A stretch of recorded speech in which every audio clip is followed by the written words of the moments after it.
Hola, buen día, buenas tardes o buenas noches, según sea el momento del día en que vean la conferencia. Soy Marina Acosta. Agradezco en primer lugar al INAF esta invitación a participar del ciclo Comunicación Gubernamental y Redes Sociales, Desafíos para la Administración Pública. Concretamente voy a hablar de la comunicación gubernamental, de sus funciones y características, así que vamos a empezar. Bueno, en primer lugar, yo diría que la comunicación gubernamental es una de las principales herramientas que tiene una gestión de gobierno para comunicarse con sus ciudadanos y ciudadanas. De las ramas de la comunicación política, la comunicación gubernamental ha sido la menos estudiada en la academia, fundamentalmente porque los estudios más importantes se realizan sobre la comunicación electoral, ¿no?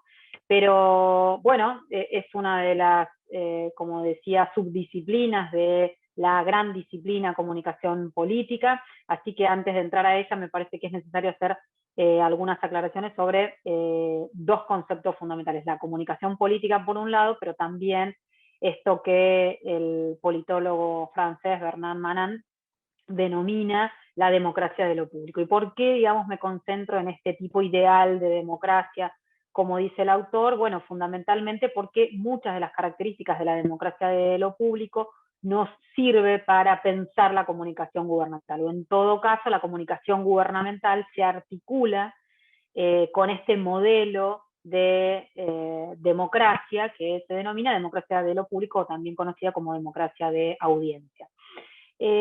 ¿Por qué reparo en este concepto? Bueno, fundamentalmente porque Manin dice que es un tipo de democracia, digo, es un tipo ideal de democracia. Esto quiere decir que no necesariamente podemos verlo en la realidad misma, sino que es un modelo analítico, teórico, que sirve para comprender algunos rasgos de nuestra democracia, ¿no? La democracia de lo público es un tipo ideal, insisto, de democracia que Manin ubica en la segunda mitad del siglo XX, cuando los medios de comunicación ya se han convertido en protagonistas de la esfera pública, y también es en ese momento donde la política empieza ese vínculo indisoluble que se va a mantener hasta nuestros días con ellos, ¿no? Es decir, uno tiene que pensar 1960, Estados Unidos, el famoso debate entre Kennedy y Nixon. Eso marca el punto de partida de lo que sería el marketing político, el marketing político entendido entonces como esta herramienta con la que cuenta la política, y que de alguna forma establece otra vez el vínculo política, comunicación.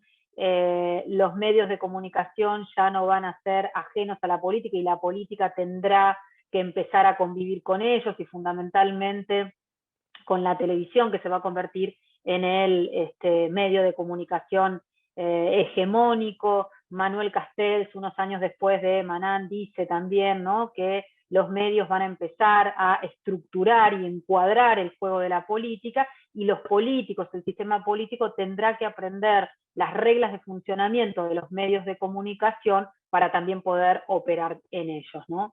Las características principales de la democracia de lo público es que en este tipo ideal de democracia, en esta metamorfosis de la representación que este autor describe, lo que tenemos es que las ideas políticas dejan paso a la imagen de los candidatos, a la imagen de los dirigentes, a la imagen de los funcionarios. Los partidos políticos, que en la segunda mitad del siglo XIX habían también cumplido un rol fundamental respecto de, bueno, cuando la democracia se amplía, el voto se vuelve universal, el electorado crece, y entonces los partidos políticos, los partidos políticos de masa, nacen de alguna forma para movilizar a ese electorado ampliado, con la característica fundamental de que estos partidos lo que hacen es representar, podríamos decir, intereses de clases, defender ciertas banderas. Bueno, todo eso, dice Manin, cambia a partir de la mitad, de la segunda mitad del siglo XX, fundamentalmente porque los medios de comunicación empiezan a operar y también aparece esta idea entonces que son ahora los políticos los que están en primer lugar. Dice Manan, no es que en la democracia de lo público los partidos dejan de tener importancia, no, siguen teniendo importancia, pero ahora se ponen al servicio del líder. Por lo tanto, ya no importan, dice Manan, las ideas políticas, las plataformas electorales de los partidos políticos, sino fundamentalmente la figura. De allí también aparece este gran concepto que trabaja la comunicación política, que es la personalización de la política, es decir, la política se vuelve una persona, y los votantes, dice Manan, no votan entonces las ideas políticas, sino fundamentalmente personas, ¿no? Candidatos, y los votan fundamentalmente por la confianza que ellos inspiran. Esta confianza no es una confianza como ocurría en otro modelo de representación política, como es el parlamentarismo inglés, donde había una confianza fundamentalmente establecida por la relación de cercanía, podríamos decir, entre el representado y el representante. Fundamentalmente es una cercanía física, ¿no es cierto? Es una cercanía del conocimiento, porque vive cerca de donde yo vivo, porque lo conozco, porque lo veo siempre en el mismo club, etcétera, ¿no?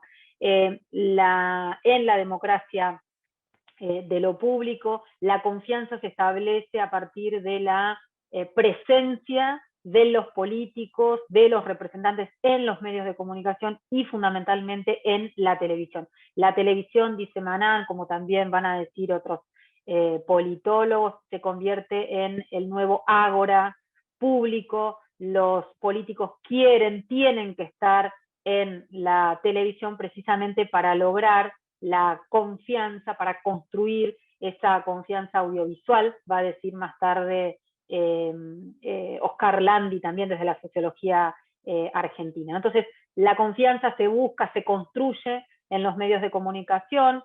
Los políticos no van a poder escapar a esa nueva regla que se empieza a imponer, y también aparece la idea de que si los políticos ya no representan ideas políticas de manera fuerte, sí van a representar temas, es decir, los candidatos empiezan a transformarse en candidatos de temas. Para eso son muy importantes, van a ser muy importantes las encuestas y sondeos que le van a permitir a los políticos conocer qué es lo que la ciudadanía piensa, quiere, demanda, ¿no? Entonces, esto es muy importante porque la democracia de lo público es el telón de fondo para el funcionamiento de la comunicación política y puntualmente el funcionamiento de la comunicación gubernamental. Decía yo que la comunicación gubernamental ha sido la menos estudiada de todas las subdisciplinas de la comunicación política. Dominique Bolton, que es un sociólogo también francés, que es el que ha dado, si se quiere, una definición bastante consensuada sobre qué es la comunicación política, dice que la comunicación política tiene mala prensa, fundamentalmente porque históricamente se la ha confundido con el marketing político, aún reconociendo que el marketing político también forma parte de la comunicación política. Vamos a decir que la comunicación política es marketing político y más que eso, ¿no? Es decir, si nos quedamos con la idea de que la comunicación política es marketing político, nos quedamos con la visión instrumental de la comunicación política. El marketing político es un instrumento de la comunicación política, pero la comunicación política no se agota en el marketing político, ¿no? La otra cuestión importante es que Bolton también dice que tiene que ofrecer una nueva definición de comunicación política, porque él cree que hasta entonces se vino definiendo mal a la comunicación política, en el sentido de que para algunos, dice él, la comunicación política era la comunicación que se establecía entre los gobernantes y los gobernados. En otros momentos resultó ser la comunicación entre los medios de comunicación y los políticos, los medios de comunicación y la ciudadanía. Bueno, lo que propone Bolton es una definición restringida de la comunicación política que nos permita conocer más profundamente el fenómeno. Y a partir de ahí define la comunicación política como el espacio en el que se intercambian los discursos contradictorios de los tres actores que tienen, dice él, legitimidad para expresarse públicamente sobre política, y que son los políticos, los periodistas y la opinión pública a través de los sondeos de opinión. Aquí me parece que lo importante de esta definición, que tiene muchas muchas partes para diseccionar, ¿no? Es primero la última parte, podríamos decir que ahí podríamos hacer una crítica a Boltón y reemplazar esto de la opinión pública por ciudadanos o ciudadanía, ¿no? En el sentido de que Boltón parece reducir la opinión pública a lo que dicen las encuestas de opinión, ¿no? Y uno podría decir que, otra vez, ahí encontramos una reducción del concepto de opinión pública. La opinión pública puede ser opinión pública agregada o puede ser una opinión pública discursiva, ¿no? Las encuestas, los sondeos de opinión muestran lo que sería una opinión pública agregada, ¿no? Es decir, la suma de opiniones privadas sobre un determinado tema, ¿no? Esa adición de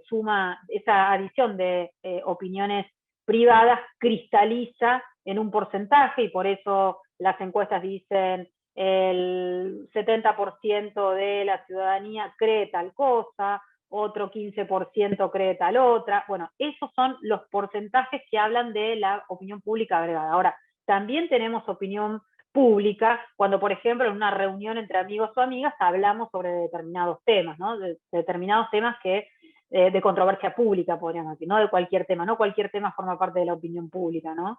En este sentido, esa opinión pública no prima tanto el número como lo hace la opinión pública agregada, sino que prima el discurso, es decir, los argumentos que explican una determinada posición sobre un tema. Entonces, en ese sentido, me parece que ahí podríamos hacer una crítica a esta reducción del concepto de opinión pública de Boltón. Ahora, lo que sí podemos reconocer es que Boltón lo que dice es que la comunicación política finalmente es un proceso de tres partes, ¿no es cierto? Donde está el sistema político, donde está el sistema de medios de comunicación y donde está la ciudadanía. Y a partir de ahí entonces tenemos estas subdisciplinas que también a menudo se confunden y que son la comunicación electoral y la comunicación gubernamental. Nosotros nos vamos a concentrar en la comunicación gubernamental, pero vamos a tener que hacer también referencia a la comunicación electoral para precisamente poder diferenciarla.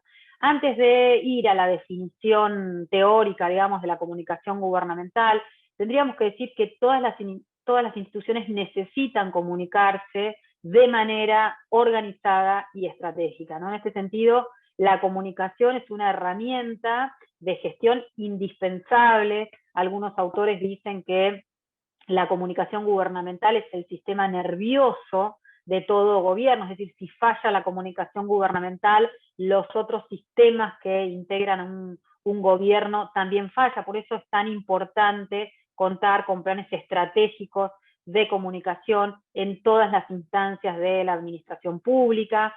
En este sentido, el ámbito de la comunicación gubernamental se circunscribe a lo que es la gestión del gobierno y las distintas instancias, insisto, de la administración pública, las características distintivas que adopta un tipo de comunicación gubernamental depende también del sistema político donde está inserta. No es lo mismo la comunicación gubernamental de un sistema parlamentarista que el de un sistema presidencialista, como ocurre en las democracias latinoamericanas, y en este sentido también los gobiernos tienen que adaptar la comunicación gubernamental a la cultura política de un país. Es decir, si hiciésemos un trabajo comparativo de los distintos tipos de comunicación gubernamental que podemos observar en los distintos países, seguramente encontraríamos muchas diferencias, y esas diferencias estarían dadas fundamentalmente por la cultura política. A partir de ahí, sí, entonces, dentro del universo de definiciones que hay sobre la comunicación gubernamental, traigo al debate esta que me parece es la más sencilla, pero al mismo tiempo completa, que define la comunicación gubernamental como el conjunto de recursos técnicos y humanos organizados y destinados a realizar funciones informativas, capaces de contribuir a una correcta transparencia y publicidad en la ejecución de la política pública. Es muy importante no confundir la comunicación gubernamental con la propaganda política y la publicidad, es decir, son tres cosas diferentes, ¿no? La comunicación gubernamental es lo que acabamos de decir. La propaganda política es uno de los fenómenos característicos de la primera mitad del siglo XX. Ha sido objeto de estudio de los primeros comunicólogos que estaban haciendo comunicación aún sin saber que estaban haciendo eso, fundamentalmente porque la comunicación no estaba constituida todavía como campo disciplinario. Entonces son los sociólogos y los politólogos los que realizan investigaciones, insisto, sobre este objeto de estudio que se presenta de una manera muy particular por los usos que hacen de la propaganda, tanto los bolcheviques en la Rusia revolucionaria y los nazis en Alemania, ¿no? A partir de ahí, la definición, la raíz etimológica de la propaganda viene de la propaganda fide, es decir, el propagar la fe en tiempos de la contrarreforma. El concepto se seculariza a inicios del siglo XX, insisto, y aparece ahí también la idea de que ya no hay que propagar la fe, sino fundamentalmente ideas que tienen que ver con la política, ¿no? Quienes estén interesados en el fenómeno de la propaganda política, hay un libro muy interesante, muy pequeñito, pero muy contundente, de un autor, Jean-Marie Domenach, que trabaja muy bien en un libro que tiene muchos años, pero que es muy concienzudo, muy va al hueso de la cuestión de la propaganda política y la explica muy bien, ¿no? Y luego, la publicidad tiene que ver ya con una cuestión de esto, ¿no? La publicidad viene de la actividad comercial, de la imposición de productos, es decir, la publicidad busca persuadir fundamentalmente la mente de los consumidores para que se orienten, ¿no?, a la compra de determinados productos. Entonces, la idea de la comunicación gubernamental sería que los gobernantes tienen que comunicarse permanentemente con los ciudadanos. Para poder comunicarse con los ciudadanos es necesario entonces que recurran a planes estratégicos de comunicación gubernamental. Decía yo que hay mucha confusión entre la comunicación de gobierno y la comunicación electoral. En rigor, se trata de dos subdisciplinas diferentes. En nuestra academia argentina hay varios autores, Mario Riorda, Luciano Lizalde, Felipe Noguera, digamos, que han tratado de problematizar el concepto de la comunicación gubernamental y han encontrado ciertas diferencias entre un tipo de comunicación y la otra. Hay varias,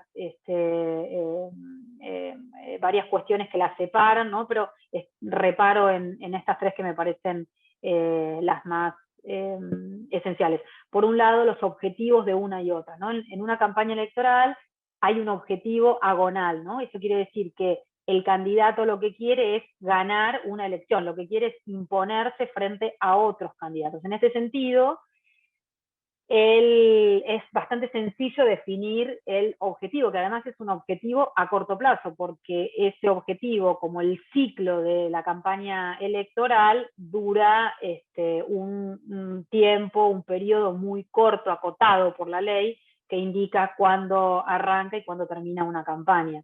Entonces, definir el objetivo de la campaña electoral resulta más o menos sencillo, podríamos decir.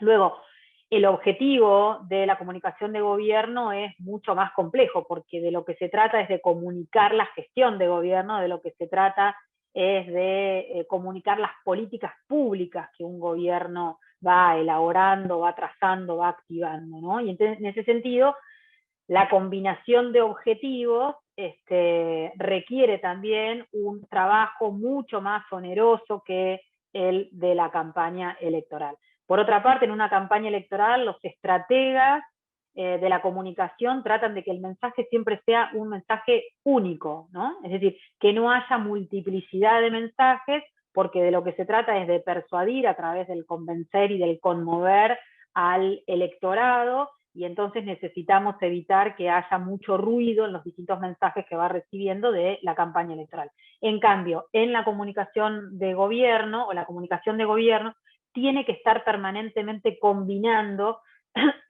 distintos mensajes a lo largo de las diferentes etapas, ¿no? Y como decía entonces, también el ciclo temporal de una es distinto al de la otra. El ciclo temporal de la campaña electoral es corto, reducido, mientras que el ciclo electoral, el ciclo de la comunicación gubernamental siempre es un continuum, ¿no? Todos los días, dicen algunos autores, hay una elección virtual. En lo que vamos a ver ahora son dos spots que nos van a mostrar las diferencias entre la comunicación electoral y la comunicación gubernamental. La idea es que a partir de la visualización de estos dos spots podamos ver las características de una comunicación y de la otra. Es gibt Momente, da steht viel auf dem Spiel. In der Eurokrise zum Beispiel. Oft betreten wir auch Neuland. Als Kanzlerin treffe ich Entscheidungen für unser Land, für die Menschen in Deutschland. Ich muss sicher sein, dass wir auch das Richtige tun. Das Richtige ist nicht immer, was am lautesten gefordert wird. Das Richtige ist, was am Ende den Menschen hilft. Deutschland steht heute gut da. Eine starke Wirtschaft, mehr Menschen in Beschäftigung als je zuvor, das ist keine Selbstverständlichkeit. Das haben wir gemeinsam geschafft. Das darf jetzt nicht aufs Spiel gesetzt werden.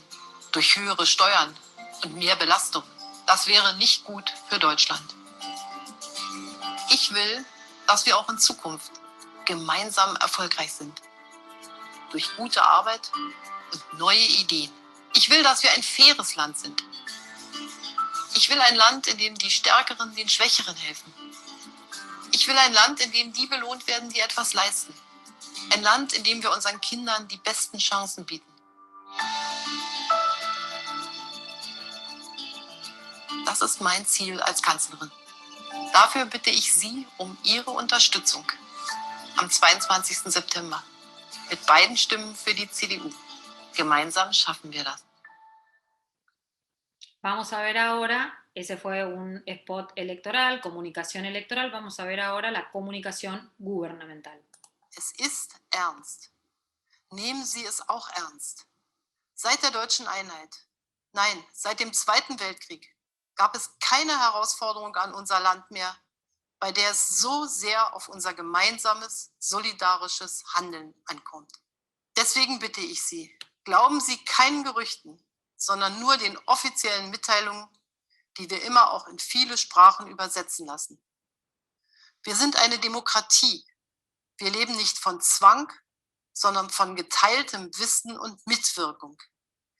Dies ist eine historische Aufgabe und sie ist nur gemeinsam zu bewältigen. Dass wir diese Krise überwinden werden, dessen bin ich vollkommen sicher. Aber wie hoch werden die Opfer sein? Wie viele geliebte Menschen werden wir verlieren? Wir haben es zu einem großen Teil selbst in der Hand.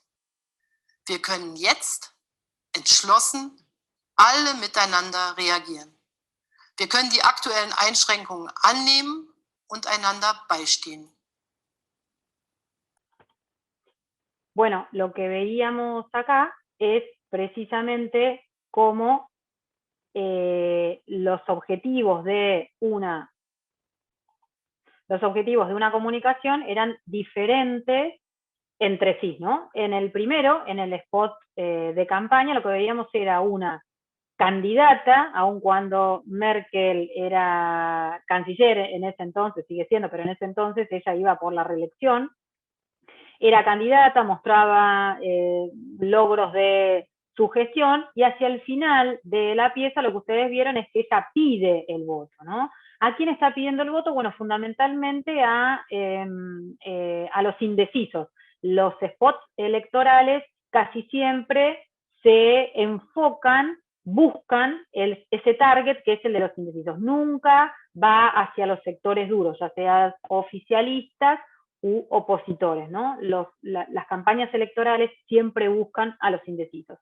En la otra pieza lo que nosotros veíamos era que, bueno, es un mensaje que Merkel dio a inicios de marzo del año pasado. Recuerden, el epicentro de la pandemia había pasado de China hacia Europa, y bueno, muchos países europeos, entre ellos Alemania, había empezado ya a establecer ciertas medidas de restricción para precisamente, bueno, cuidar lo que iba a ser el desembarco absoluto de la pandemia en la Unión Europea. Y a partir de ahí lo que vimos es que ella ya no se dirige a una parte del electorado, sino que se dirige a toda la ciudadanía alemana, le pide colaboración, pide responsabilidad social, pide responsabilidad colectiva, y aún en un contexto de incertidumbre, ella dice todo lo que hay que hacer para tratar de evitar que esto sobrepase al país, ¿no? Vamos a ver, esto se denomina también, como vamos a ver en las próximas partes de la conferencia, comunicación de crisis, pero lo que estamos viendo aquí entonces son las diferencias entre la comunicación electoral y la comunicación gubernamental.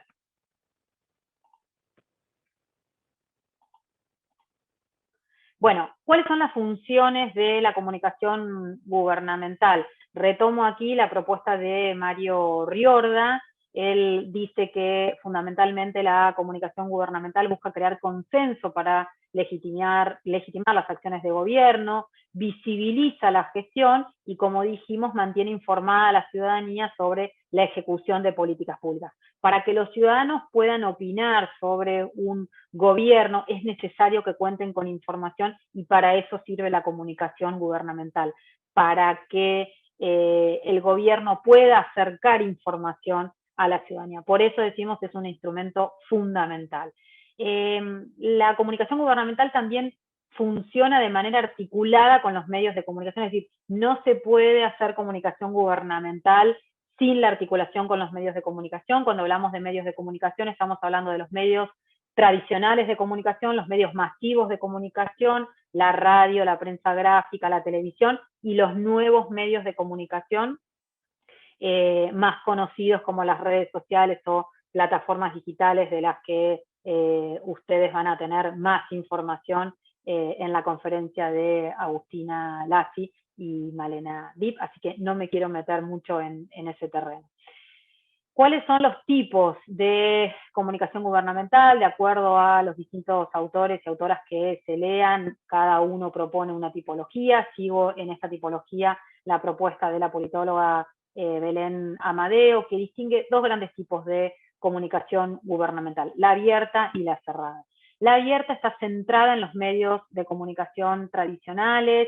Hay comunicación gubernamental abierta cuando un gobierno es proclive a las conferencias de prensa, a las entrevistas con periodistas, a las reuniones entre funcionarios, ministros y periodistas que quieren conocer el funcionamiento de ciertas áreas de las carteras que los ministros dirigen. Esa sería la comunicación abierta, la comunicación gubernamental abierta, donde también juega un rol importante, muy importante, el vocero o el portavoz de gobierno. En Argentina no tenemos en los últimos años esa tradición sí es muy importante en muchos países de la Unión Europea, en los sistemas parlamentarios. Y la comunicación gubernamental cerrada es aquella donde no hay mediación de los medios, es decir, el gobernante se comunica directamente con los ciudadanos y lo hace a través de sus redes sociales, de sus plataformas digitales. Es decir, las plataformas digitales en la comunicación gubernamental cerrada adquieren también un rol muy relevante.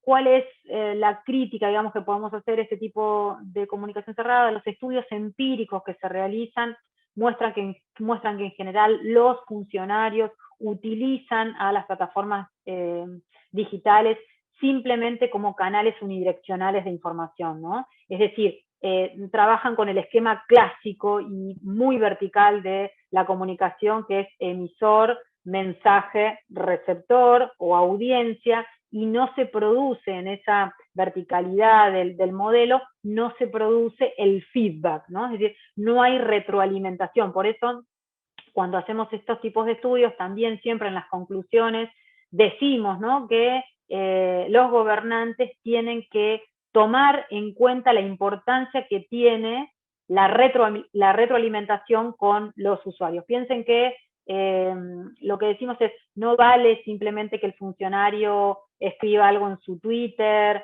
en su Facebook, o postee alguna imagen en Instagram. Se necesita también que allí donde hay participación, interacción de los usuarios con las redes sociales de los funcionarios, se produzca también algún tipo de interacción. Eso les diría es una regla muy común que se manifiesta en todos los funcionarios. Existe solamente ese canal unidireccional de información. Ahora, ¿cuál de las dos es mejor? ¿La abierta o la cerrada? No hablamos acá, no podemos hacer ese tipo de evaluaciones. Son estilos, ¿no? Los gobiernos van definiendo si es una comunicación gubernamental abierta, si es una comunicación cerrada, si es mixta, si en algún momento se usa la abierta, si en otra se usa la cerrada. Y diría también que todo depende de las características de liderazgo que tengan, por ejemplo, los presidentes. Eso va a marcar mucho si es una comunicación, si lo que activan es una comunicación gubernamental abierta o si prefieren una cerrada. Una de las cuestiones básicas de la comunicación gubernamental, decíamos, es que lo que tiene que hacer es relacionar, facilitar el encuentro entre el gobierno y los ciudadanos respecto de las políticas públicas. En este sentido, aquí aparece un concepto también importante que es el del storytelling. El storytelling es una herramienta clave dentro de la comunicación política en general, pero también de la comunicación gubernamental en particular, y es lo que genera, si se utiliza la técnica del storytelling, lo que se logra es que los ciudadanos se identifiquen con lo que se cuenta, ¿no? Es decir, Humberto Eco en algún momento decía que todos los seres humanos tenemos una predisposición natural y que al mismo tiempo hay una necesidad biológica de escuchar cuentos, ¿no? Todos queremos que nos cuenten un cuento y en este sentido esa es la importancia de las técnicas del storytelling, ¿no? Los gobiernos tienen que permanentemente construir llamémosle narrativas, relatos, encuadres, frames también, ¿no? Porque esto es lo que, estas técnicas del storytelling es lo que permiten construir los relatos que son tan necesarios para explicarnos como comunidades, ¿no? Hay también un autor, Benedict Anderson, que escribe un libro que se llama Las comunidades imaginadas, donde también él cuenta la importancia que tienen, ¿no?, los relatos como constructores de comunidad. Hay también un libro muy interesante de un autor estadounidense, George Lakoff, No pienses en un elefante, donde él analiza de manera también muy detallada cómo los republicanos construyen muy bien las narrativas, y en este sentido los demócratas tienen mucho que aprender de esas narrativas que construyen los republicanos. Es decir, la construcción del relato, la construcción de la narrativa, la construcción de los encuadres para una gestión de gobierno siempre es fundamental, y en eso también tiene que trabajar la comunicación gubernamental. Hay un momento en el que la comunicación gubernamental se vuelve fundamental y ocurre en las situaciones de crisis, ¿no? Las crisis son, para definirlas de manera muy sencilla, acontecimientos que suelen ser inesperados, son situaciones de máximo riesgo y mínimo control, ¿no?, podríamos decir.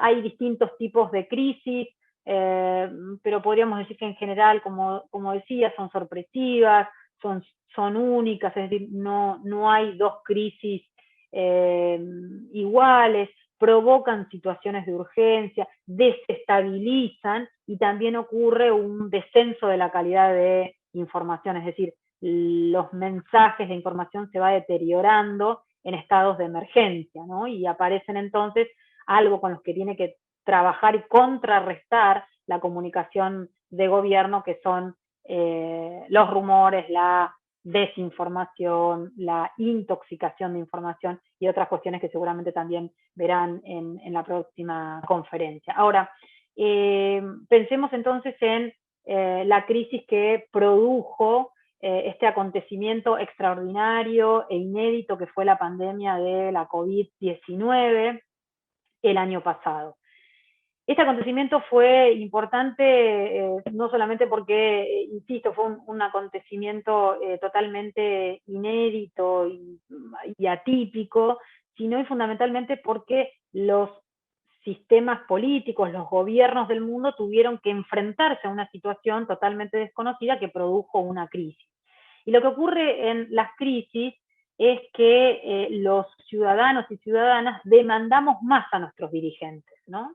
Entonces, el sistema político, que es el sistema que tiene que tomar decisiones para todo el sistema social desde una perspectiva sistémica, se ve enfrentado a las demandas sociales, ¿no?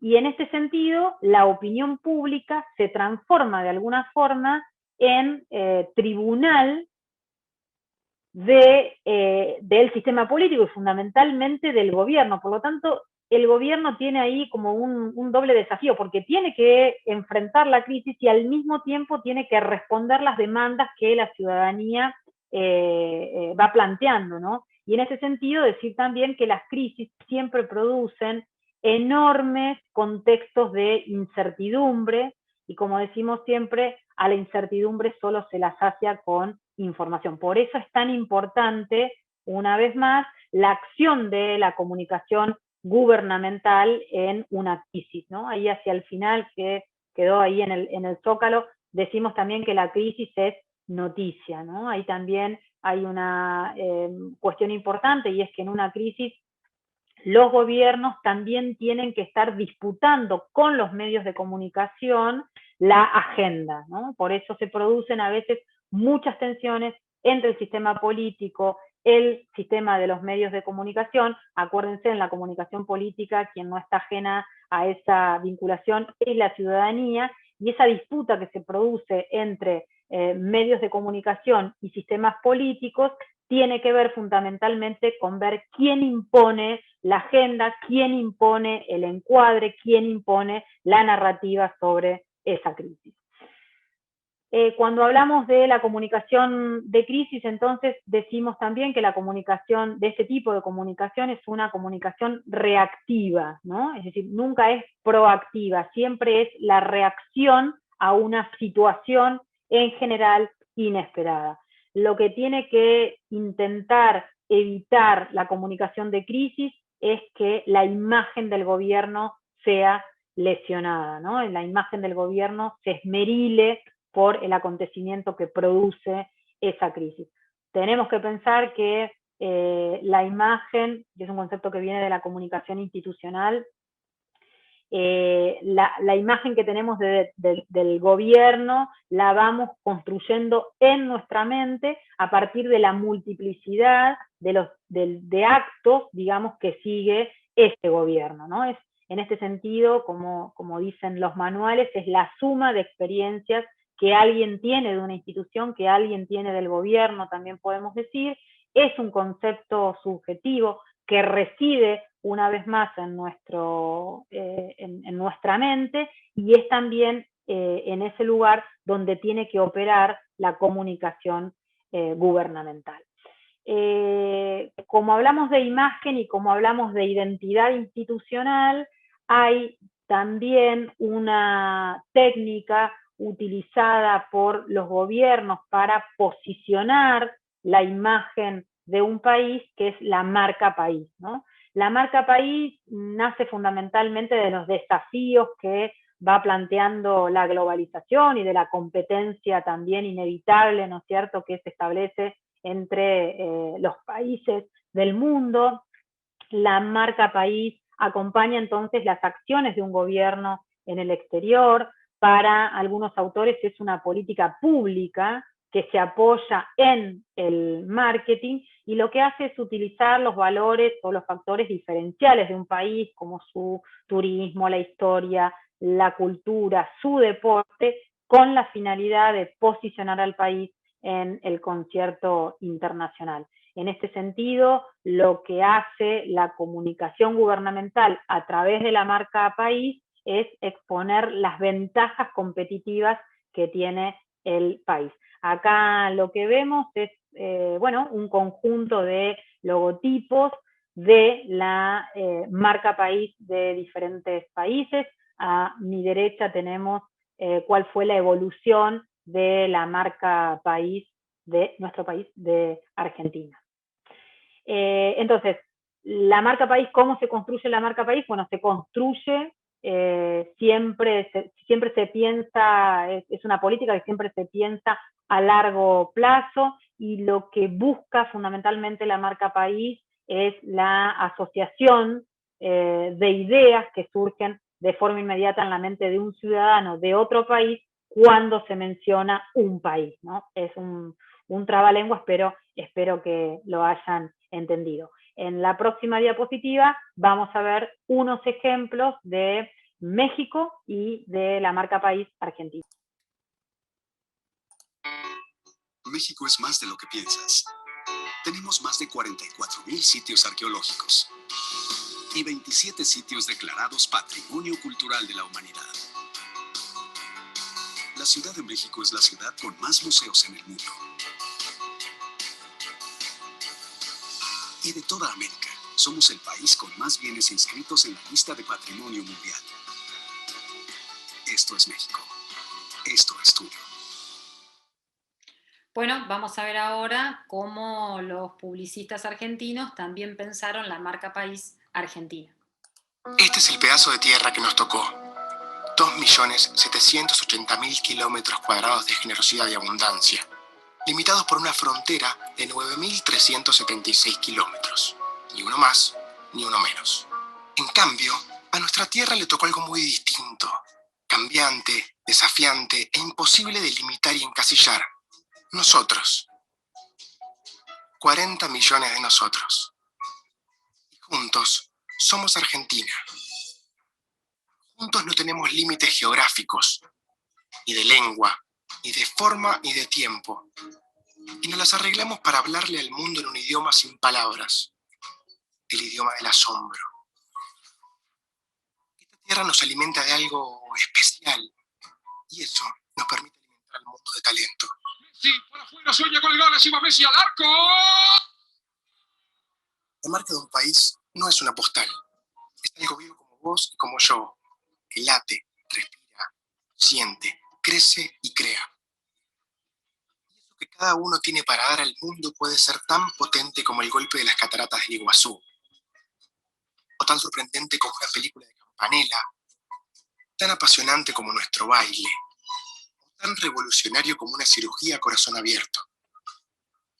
Los países que habitamos este planeta tenemos literalmente un mundo de oportunidades. Y cuando juntamos todo lo que tenemos a todo lo que somos, no hay límites. Somos Argentina. Somos nuestra marca país.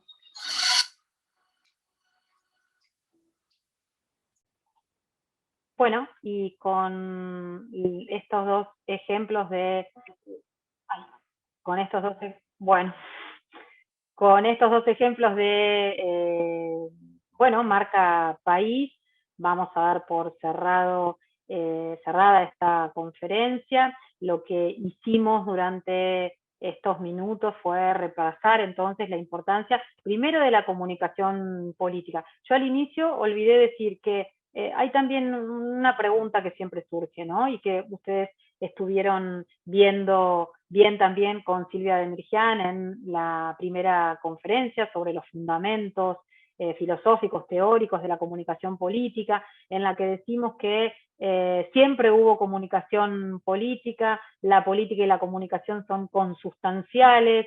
Ella lo explicó muy bien cuando trabajó el caso de la Grecia antigua. Ahora, lo que tenemos que decir es que la comunicación política tal y como la conocemos hoy, es decir, la comunicación política moderna o la moderna comunicación política, solamente puede ser explicada con la presencia de los medios masivos de comunicación, y para eso tuvimos que esperar, ¿no es cierto?, hasta finales del siglo XIX, cuando aparece la prensa de masas, y unas décadas después, ya en el siglo XX, la radio, y más tarde la televisión. Ahí es cuando podemos empezar a hablar de la comunicación política tal y como la conocemos más o menos hasta el día de hoy. Y la comunicación gubernamental, entonces, destacando que se trata de una de las subdisciplinas más importantes de la comunicación política, que es una de las herramientas fundamentales con las que cuentan todas las administraciones públicas para poder hacer llegar a los ciudadanos la elaboración de las políticas públicas, el conocimiento de las políticas públicas y finalmente, como decimos, los ciudadanos pueden evaluar una gestión de gobierno si cuentan con información y para eso sirve la comunicación gubernamental. Espero que toda esta información les haya sido de utilidad y espero que nos veamos pronto en alguna otra oportunidad. Muchas gracias.